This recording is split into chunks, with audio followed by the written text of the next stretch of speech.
Hey guys, Jacob with Jacob Comics. All right, tonight we have a really actually awesome episode. Um, I I can't believe I saved this one for last. Maybe I think I kind of saved the best for last. Um, we have the free comic book day Spider-Man Venom, and we're gonna be reviewing that tonight on the show. Remember, as always, we're trying to hit 200 subscribers. We're getting up there, and when we hit 200 subscribers, we're going to be giving away this book. It's the Joker #1, Mark Brooks variant cover, and you got the Joker looking really cool right there, hanging out with Punchline, driving his car looking like a maniac. And we also are going to be giving away a CBCA sticker as well with that. And if you guys don't know what that is the Comic Book Community Awards, and they're kind of like the Oscars for comic book YouTube people. And you guys should definitely check it out. The voting is on now, and they're going to be giving away awards later in the year. All right, let's get right on into this, okay? There's a couple things we always got to cover before we get dived right into the issue. The first thing I want to do is I want to let you know that we're going to go heavy into spoilers. So if you don't want to know what happens in the issue, then that is your warning. All right. And the next thing that we always cover is the creative team on the book. So for the Amazing Spider-Man part, we have the writer is Zeb Wells, the penciler is John Romita Jr., the inker is Scott Hanna, and the colors are done by Marcio Menez, and the letterer is VC's Joe Caramagna. All right, now let's get right on into it. And it starts off in New York City, and we see a elderly gentleman. It says Elroy Huxley's been using this mailbox for the last 20 years. He walks to the corner, smiling his quiet little smile. Chewing the gum, he tells his wife is sugar-free. It's not.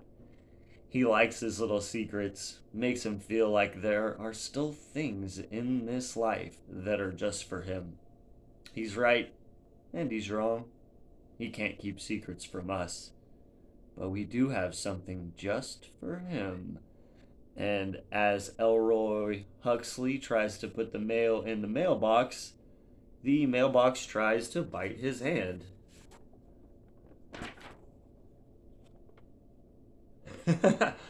And he says, I've tasted your hand many times, Elroy. And Elroy says, Good God. And the mailbox says, How I've dreamt of eating them. Now my dream comes true. Num, num, num. I'm not even kidding you guys. Mailbox comes to life and tries to go after him with a bunch of teeth. And in comes Spider-Man. And he delivers a swift kick to the side of that weirdly toothed mailbox guy. And he says, That's for losing my tax return. What'd you do to cheese this thing off? Forget to return or forget the return address? And the guy says, No, I was. And Spider-Man says, Sorry, trying to be funny. Bad habit. Don't know what's wrong with me. Run. And the big tooth mailbox says, You wish to take his fate for your own? And Spider-Man says, what was his fate? A bunch of biting? Spidey sense seems to think it's a bunch of biting. And he attaches, he jumps away, and a bunch of policemen start shooting, and yeah, I think that's what's happening.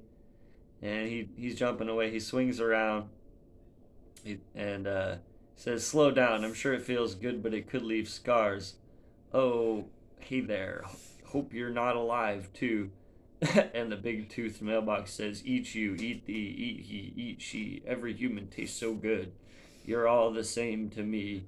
And at the same time, Spider-Man leaps up and bashes him in the top of the head with a broken off parking meter. And says, Sorry I had to get rough. It was all the talk about eating people. Excuse me. And yeah, he's not feeling well because it's kind of through his head. So he's dead, and a policeman comes running up and says, "What did you do to that mailbox?" And Spider-Man says, "Oh, nothing. It wasn't trying to do to me," which I understand probably won't hold up in court. And the policewoman says, "That's federal property." And Spider-Man says, "Hey, they're welcome to it. Did you see the teeth on this thing? Sure, they're gone by now, but..." Policewoman says, "Stay right there. You can explain this to the police." And he says, "Lady, I can't explain it to myself." And then he puts his hand to his face and says, "What am I talking about? I'm Spider-Man. Why face an awkward situation when you can leap away in a single bound?" She says, "Hey, where are you going?" Spider-Man, "Sorry, I think I hear a crime up here somewhere." "Yep, just here, up here over this ledge. Bye now. That was fun."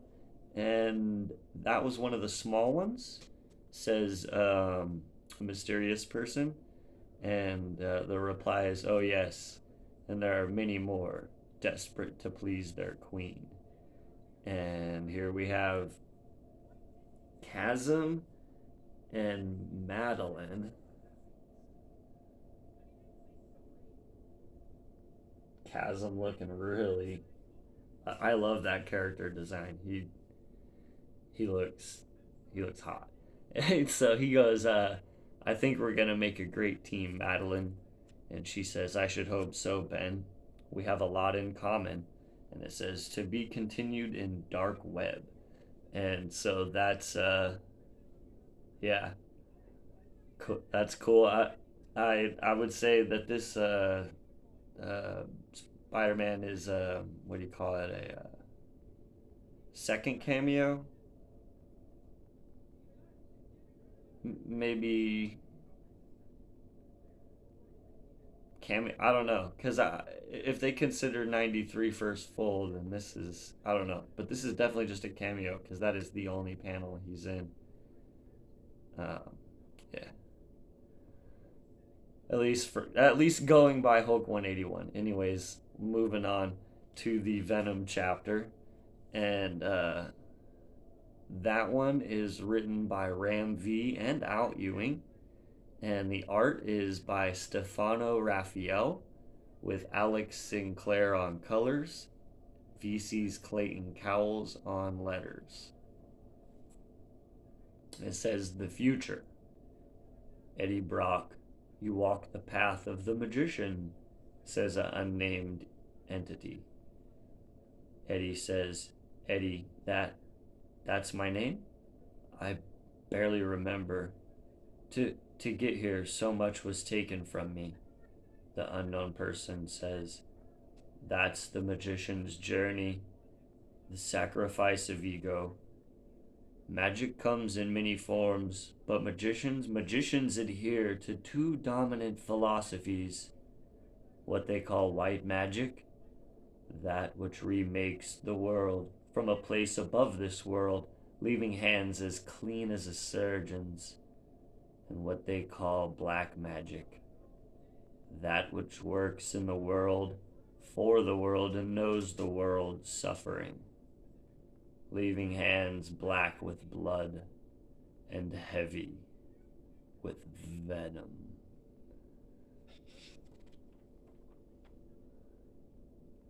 Eddie says, "I'm no magician." And the entity says, "Perhaps the rigid definitions of your era place you outside the secret fire, but from here I can see further, I see more. You are in the unbeyond, the quill path of Omega, the heart of the hive, the true home of the King in Black. But this is not a throne room, Eddie. It's an engine room. It's where we do the work. So tell me the work that needs doing. Tell me which road led you here. Ask me your question." And Eddie says, "My son. I need to know about my son." It says, "Weeks from now, Dylan." And Dylan says, "Normie, you came?" And his friend says, Mom said I should alert her and security if you tried to reach out. And Dylan says, and did you? He says, no. Dylan says, I need your help, Normie. It's my dad. I saw him. I saw what happened to him. He's alive. I've seen him. Trapped, worried, afraid, trying to get back to me. He was just as lost as I was. I kept waiting for him to come back when I should have been reaching for him. You understand that, don't you? I have to do this. I'm Venom now. And we need your help to save Eddie Brock. And we get this panel here where he transforms in front of the kid into Venom and kind of like spooks him. And he says, Me, how? What am I supposed to help you with? And he says, with this, as he hands him a symbiote. And he says, I know how things were for you before, but if there's anything I've learned about symbiotes, it's that they don't have to be the same again. I've got others helping me too. I didn't come here for another symbiote, Normie. I came here for a friend. And again, first cameo of somebody. I don't know. That kid turns into a Venom. He gives him a symbiote, and he turns into a yellow and red carnagey looking symbiote. And now Venom has a friend. And then yeah, I know, like there's so many reveals in this issue, right? It's crazy. And then so Eddie's like, what was that? And the unknown entity says, a glimpse. You asked, I answered. You have 4 questions left, Eddie. Tell me work that needs doing. Tell me which road led you here. Eddie says, Meridius. That's why I'm here. What do I need to stop him? And the unknown entity says, Eddie, don't waste this. You've known that answer all along. And Eddie says, I need my other, and I need my son, both of them. I need Venom. And the unknown entity says, of course you do. The question is, how far will you go to reach them? To the end of the world? As it shows a bunch of the symbiotes that they've introduced recently, and like as though Venom's gonna have to fight his way through all of them. And it says to be continued this year in Venom. Just yeah, dope. Oh man. All right, and then there's a third one. Does it give the creative team?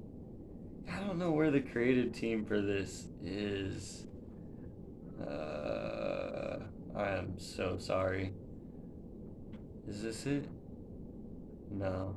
Okay, we'll just read it anyways. It's Avengers, so I assume it's whoever's writing Avengers right now, because it's a little they're trying to get you teased into buying, or not Avengers, but whoever's writing All Out Avengers.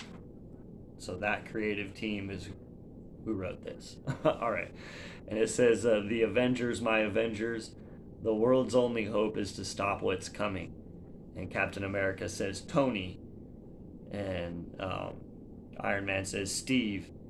Cap says, "This whole place is coming down."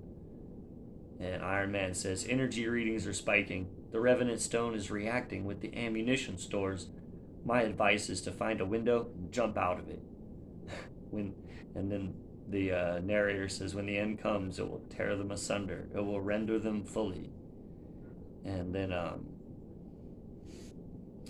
someone says, "How's it looking out there?" And Iron Man says, "Oh, Peachy, found that window yet?" I'm guessing that's probably Cap. And the person says, I have to help them. I have to prepare them. And Cap says, jumping through it now. She-Hulk Jen? And she says, can't talk right now, Cap. Ulick's ranting. And he says, tremble. Ulick says, tremble before me. All that has been denied my people will be ours to take. Wearing this harness, wielding this revenant stone, I will make the 10 realms bow before me. I will make them cower under the might of... Wait. I don't remember finding the revenant stone. I don't remember how I got here. And person says, now would be a perfect time for someone to punch him. And Ulick says, why can't I remember? What sorcery is this? And She-Hulk comes running in and tears the revenant stone out of Ulick's chest. And Ulick says, you think I need that to defeat you? What did you do to me? What did you... And the person says, seriously, somebody punch him right. And then Thor comes in and whacks the heck out of him. Whoever it is says, thank you, Thunder God, as he's smashed upon, right? Says, you call yourselves heroes, catching me unawares and hitting me with a hammer? And Thor says, that was no hammer, troll. That was my fist. And it says, Earth's mightiest heroes. I'll miss them when they're gone. It says the action continues in All Out Avengers coming in September. So that's kind of far off. But yeah. I definitely give it a thumbs up. Because like I'm totally in on the fact that this new Amazing Spider-Man run with Wells and Romita is definitely going to be getting back to Ben Reilly and Kaz, but him as Chasm now and like a bad guy, and he's lost all his memory. So it's basically a perfect match for Peter Parker, and he's his clone, and I'm loving that story, and I'm totally on board for him being a villain in this upcoming run. I'm totally stoked about that. Additionally, all the Venom stuff, there was giant reveals from Ewing and V in there. There's a cameo by, it looks like, I can't even breathe. It looks like Dylan gave a friend of his from school a symbiote, and so now there's a new symbiote, a new high school aged kid symbiote that's Dylan's superhero friend. Maybe, we'll see. Maybe he turns into a bad guy. Probably that's all, I don't know.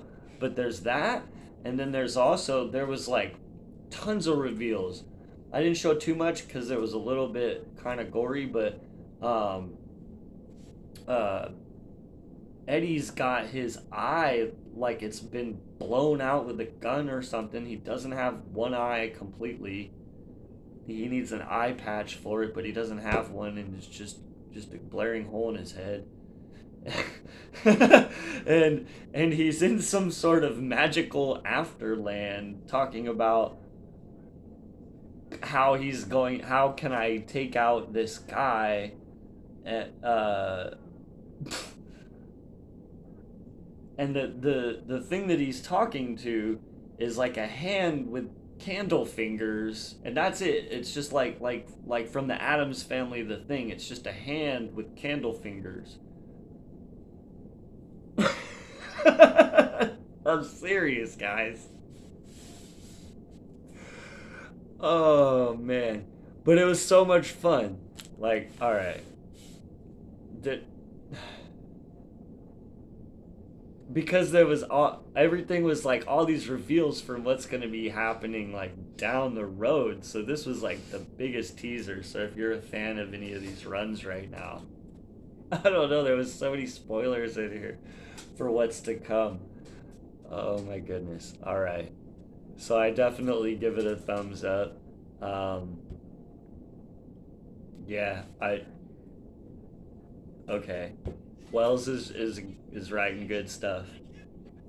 Ramita at times is really good, and at other times in other panels, characters are bendy.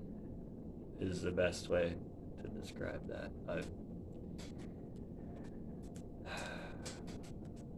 Hopefully, maybe he like gets back into the swing of things, and he hasn't been on Spider-Man in a while, and so let's give him some time. Hopefully he can. Because I mean, I believe this front cover is done by him, and look, like that is hot. I'm loving that.